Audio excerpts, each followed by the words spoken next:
Welcome to SportsBeat KC, the Kansas City Star's daily sports podcast. It's Friday, April 23rd, and I'm Blair Kirchhoff. So, Chiefs General Manager Brett Veach met with reporters on Friday.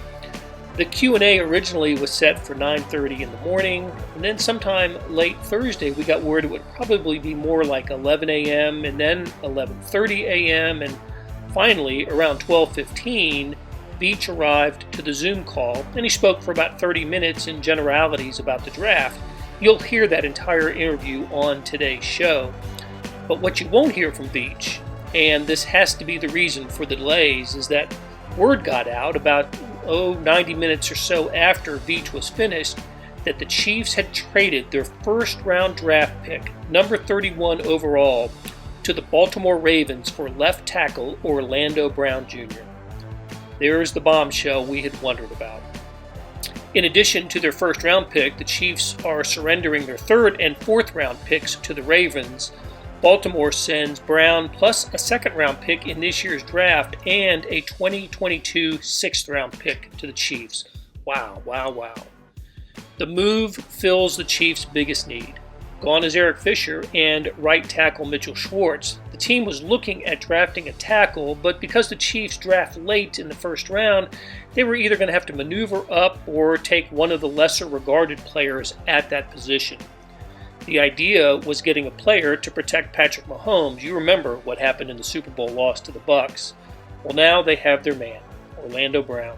He was a third-round pick out of Oklahoma in 2018, but he's been selected for the Pro Bowl in each of the past 2 years. He protected Lamar Jackson in Baltimore. He'll be asked to do the same for Mahomes in Kansas City. I had wondered whether the Ravens, a rival to the Chiefs in the AFC, would be receptive to helping them fill their biggest need. Now we know.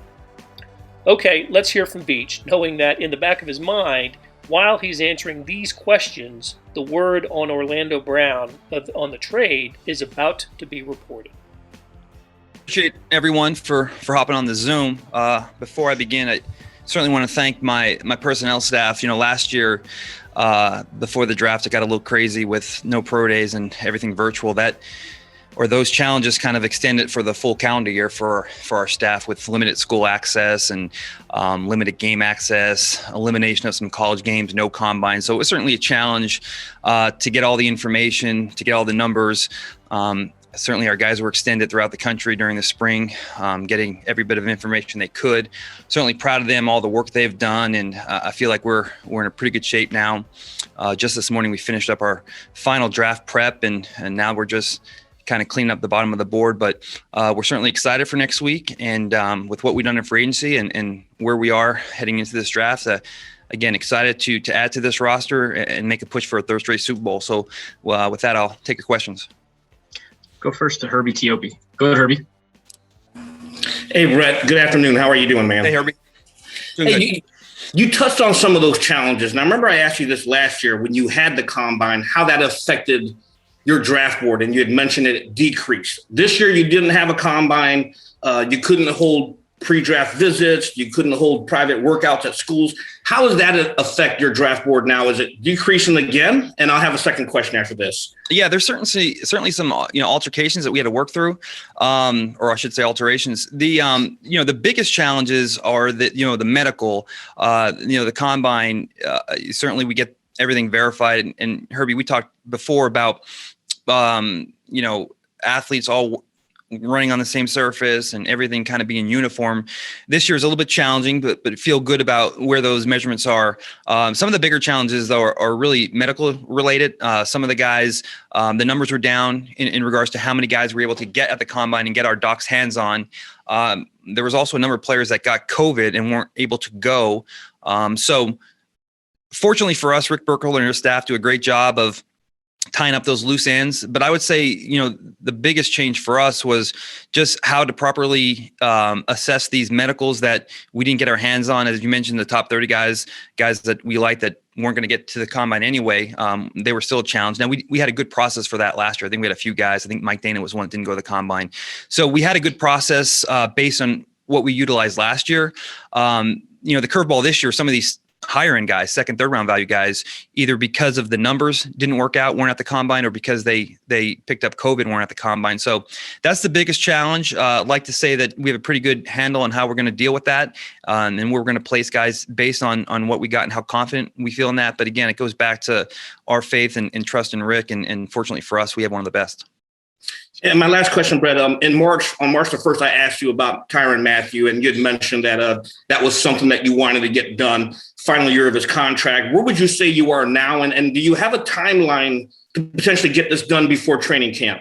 Well, look, I mean, Tyron's certainly a big piece of our team and what we do both now and moving forward. And I don't know if there's a timeline. Last year we were able to get a lot of our guys done. They were all during the summer. So, for us, we were really attacking the free agency, preparing for the draft. And, I can't say we've had extensive dialogue, but I'm sure that once the draft is behind us, we'll have time to address where we are as a team after the draft and moving forward. So I'm sure we'll have much more dialogue once we get into the spring and summer.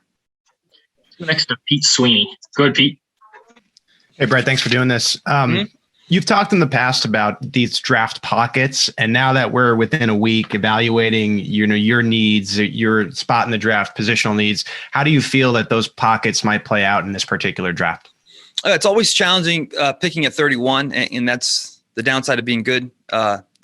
Consistently that, you're always picking late, and every year it seems like, man, if we were just 4 or 5 spots higher, we'd be right in that zone where we want to be. Earlier when we got on, I guess, right before free agency, thought the O-line pockets were pretty good, and thought the corner and the secondary pockets were pretty good.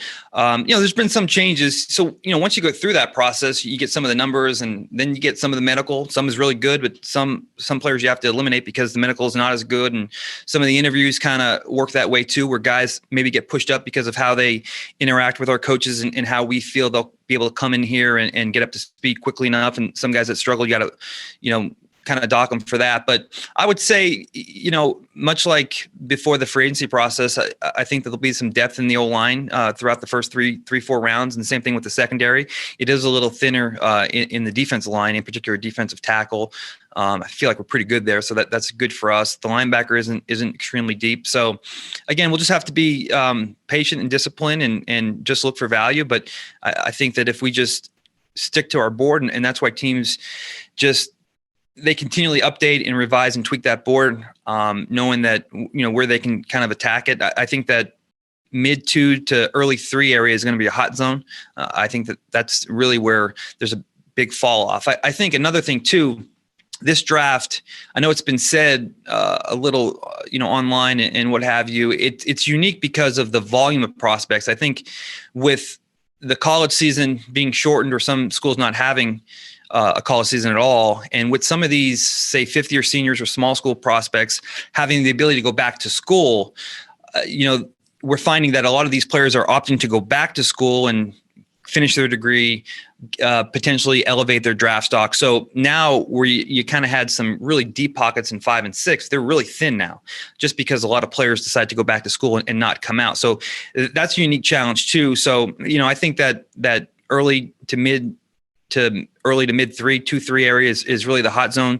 There is more of a fall off this year just because the numbers are down. Next to Adam Teicher. Go ahead, Adam. Hey, Brett, how you doing today? Good, Adam. How are you? Good, thanks.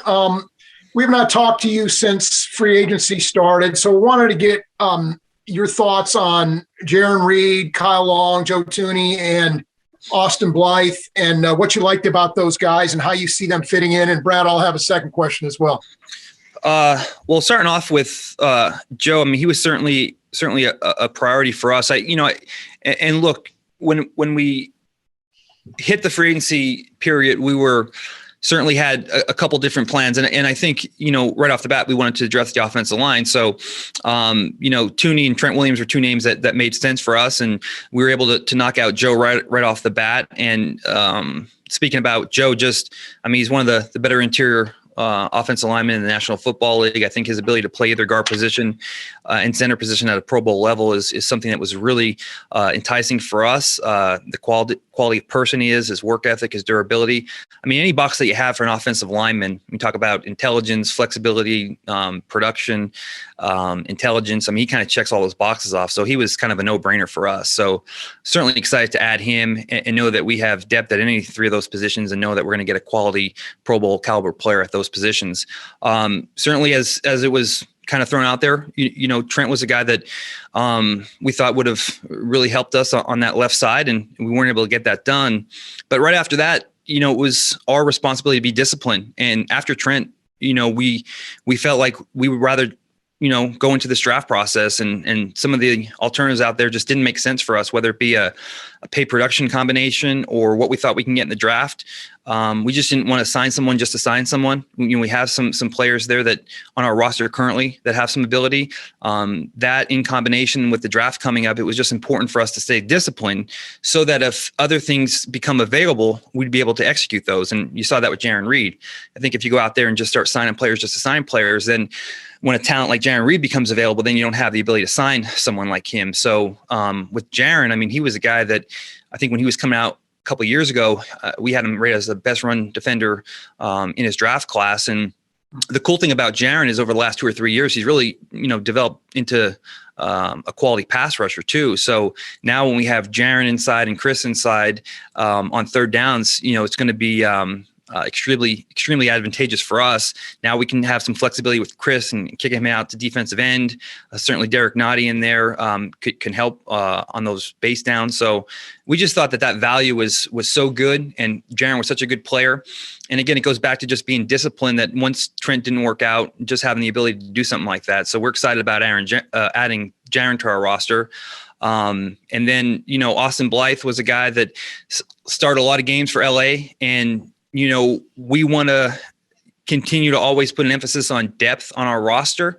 Now you have the ability to, depending on what you do in the draft or where we go forward at the tackle positions. I mean, certainly Tooney can play left or right guard. Having Austin allows him to do that. If we wanted to, you know, Tooney can play center, depending on how the draft goes with our interior play. We have LDT, we have, you know, Wiley Allegretti, Kyle Long. So we have a lot of depth now, we feel, inside, and we'll continue to add depth on the outsides.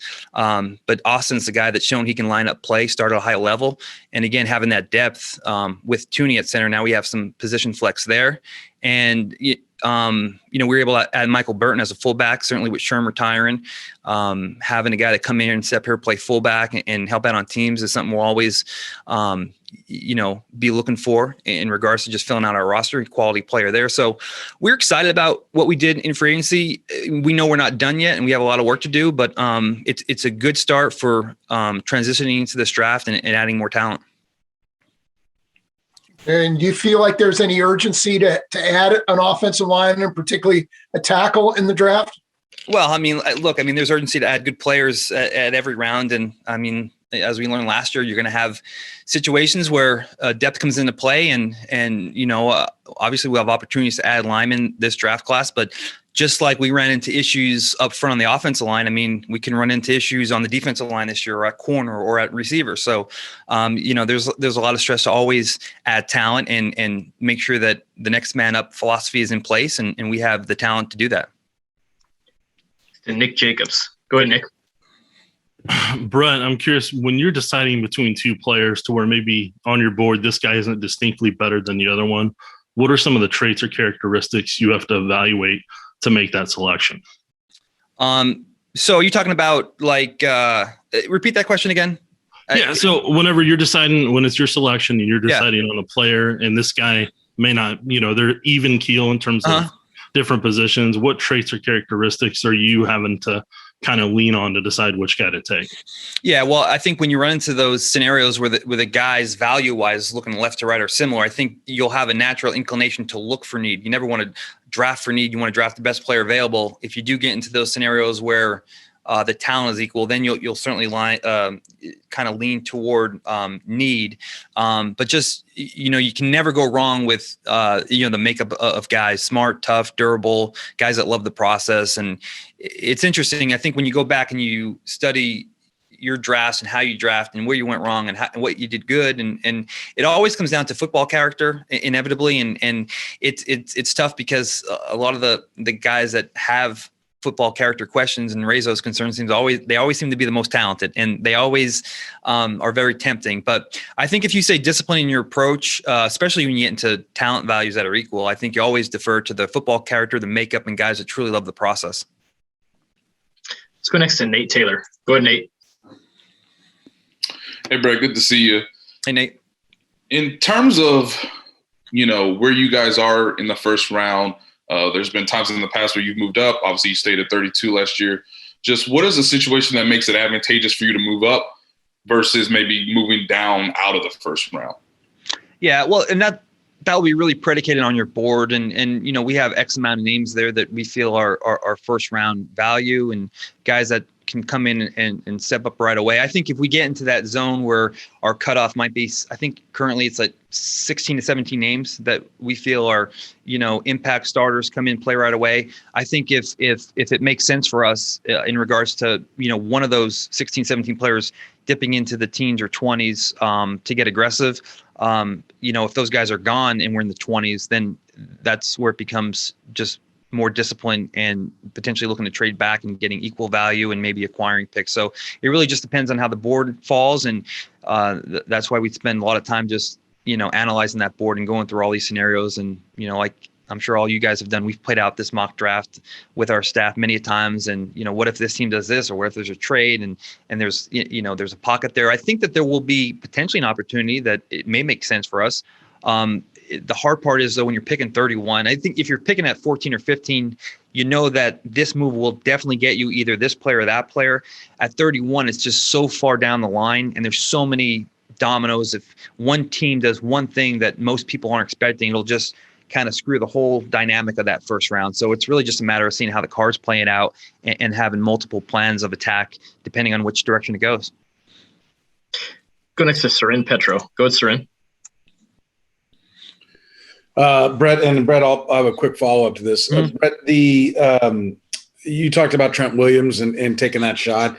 You guys are linked maybe some other tackles that are out there, maybe even a trade. Just overall, I mean, I know you're not going to discuss anyone in particular, any team in particular, but what is the trade market like right now, and what do you think of what's left on the free agent market at tackle?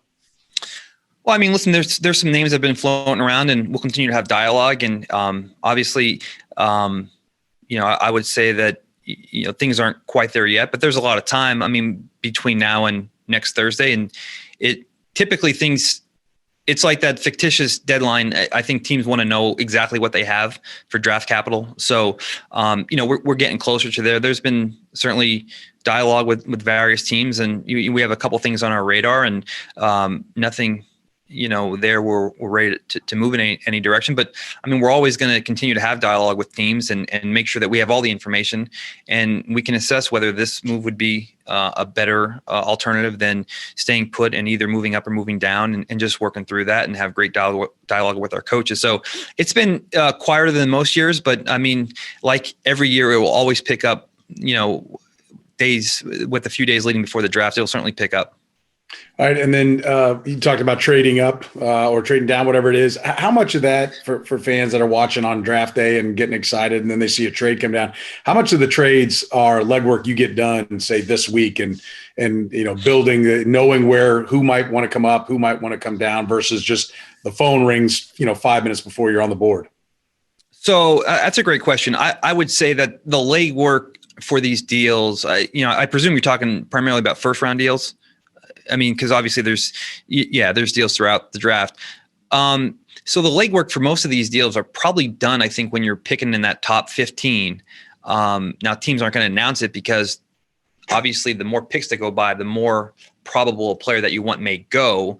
But I think that some general trades are probably agreed upon right now if player X is available. So I think that is probably very likely again for those top 15 teams. I think for where we're at 31, they're more of the deals that just happen. Okay, we're prepared. We have our chart values. We know the players we want. And if any of these players, as I mentioned to Nate, if they fall into that zone, we're prepared to move, or if they're not there, we're prepared to field call and move down, depending on where they pick in the draft chart aligns, just be prepared. It's a little bit more difficult for us because obviously the more picks that go by, the more variables and the more things change. So I would, to answer your question, I would say that most of the legwork for these top 10, top 15, I would say they're in place right now. Once you get past 15, a lot of it's more of teams. Wow, that guy's still available. All right, let's pick up the phone and let's see if we can get up there real quick. So you just have to be prepared for all those scenarios. And every year we certainly have to do a little bit more work because there's certainly more variables that come into play for us picking at 31. We've got 3 more. We'll go right down the line, starting with Darren. Go ahead, Darren. Brett, thanks again for doing this. 2 quick questions. Obviously, the team is kind of top heavy with the star players that you pay with the salary, but looking at the trade market or even on the free agency, where you all at with maybe getting a number 2 wide receiver? I know Antonio Brown has been linked to, via Bleacher Report to being a good fit for Kansas City. What do you think about him possibly coming? And then also, do you feel pressure each year to get the picks right and hope that they pay off for you? Well, as far as the wideout position, we're excited. Having Tyreek and McCole, getting D-Rob back for us was big, and we're certainly extremely high on Byron Pringle. I think we all believe in him and the progress and the work that he's put in. We're certainly hopeful for him. We have Antonio Callaway coming in. We're excited about him, and it's just Zoom now. We'd like to get these guys in and get your hands on them, and hopefully by the end of training camp we will. But we're certainly excited about his athletic skill set and what he can do. And I think from there, I think that there's a number of different scenarios that could play out in the draft. Pete talked about pockets earlier. I think there's a mid-round pocket that we're excited about. So I don't think that we'd be in any rush to do anything on the free agency market because of where we are. We like the 4 or 5 guys that we have on our roster. That in combination with what we think will be available for us during the middle rounds of the draft, I think would be something that we'll put our priority in. Now, listen, things could change, and after the draft, and once we get closer to training camp, depending on injuries and how things shake out, we'll always keep our free agency board updated and be ready to go. But I think our priority right now is to see what we can add in regards to the draft, and then certainly every pick. I mean, there's a lot of pressure, and when you do have those contracts like the star players we have, it's hard to, have expensive depth level players. So you have to find those in the draft. You have to build depth. And, I think we made obviously big strides last year. I think last year's draft class is going to turn out to be an excellent one. We're excited to get Lucas back in the mix here. And I think all these guys that we drafted last year are going to be ready to continue their growth and development and continue to add to our roster. So, we're looking forward to putting another class as strong as last year's and hoping that builds a good foundation for us moving forward. Let's go next to Matt Derrick. Go ahead, Matt. Hey, Brett, thanks for the time as always. Mm-hmm. This is a bit of a 2-part question. The first part is you mentioned the challenges with this year's draft, and certainly one of them are players who opted out or had truncated seasons. Curious, how do you treat the players who opted out and didn't have a 2020 season? And how much do you look at the 2019 film and measuring those guys? And I'll have a follow-up to that. Yeah. So when you ask about how you treat them, just like their decision to opt out or just the lack of tape? The lack of tape and how that they're opting out or not having a season impacts you with being willing to bring them in. Yeah. Well, it's tough more so for the juniors that declared, right, and opted out. Some of the seniors that decide to opt out, most of those guys I think are top line picks. There are a handful of juniors that opted out. So you're evaluating sophomore tape. So that one's, to me and to our staff, that was a little bit more challenging. I don't want to name names because some of these guys we like, but there are a couple guys that it is more of a projection just because of when you're talking about going back to 19 tape, it's sophomore tape and not junior or redshirt junior tape. So those guys are a little bit more challenging because certainly those guys get bigger, stronger, and the body changes are significant from their sophomore tape to the junior tape. Whereas a guy opted out in the senior year, it's small changes, but you don't have to do as much projecting. So that's certainly been a challenge. I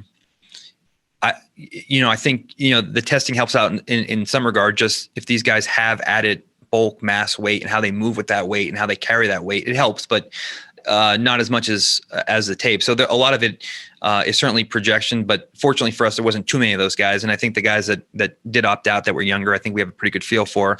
And I'm sorry, what was your second question? Yeah, the second part is, when you are evaluating offensive linemen and particularly tackles, there's a lot of talk about the players in this year's draft, being a lot of short arm tackles. Yeah. How important is that to you? I mean, how important is that a factor? And is there a magic number for you as far as you want to see in that position? Yeah, listen, it's extremely important. But at the same time, so is their size, their athleticism, their football character. I mean, everything is important to play tackle in this league.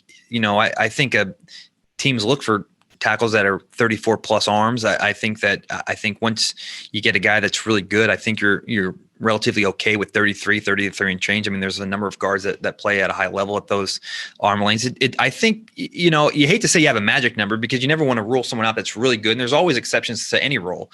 I think once you get into the 32s, it is a little bit concerning, even if the guy is extremely athletic, just because the defensive ends in this league are really athletic. And most of those guys have 34, 35-inch arms. So it's just a, natural leverage game. And it's hard when an explosive defensive end with that kind of length gets inside the number. So again, I'd hate to say we put a number on guys because we'll end up drafting someone with 32 and 7/8 inch arms, and I'll look like a liar here. I think in general you'd like to be at least over 33, and anything over 34 is good. But there's always exceptions to the rules. And we'll go last to Sam McDowell. Go ahead, Sam. Hey, Brett. Hey, Sam. I had a couple things as well. I'll ask them just one at a time. As far as your philosophy for best player available, how many positions do you sort of eliminate before, obviously quarterback, I assume. And then how many positions do you go into a draft saying, I really want to address this position at some point over the 8 picks?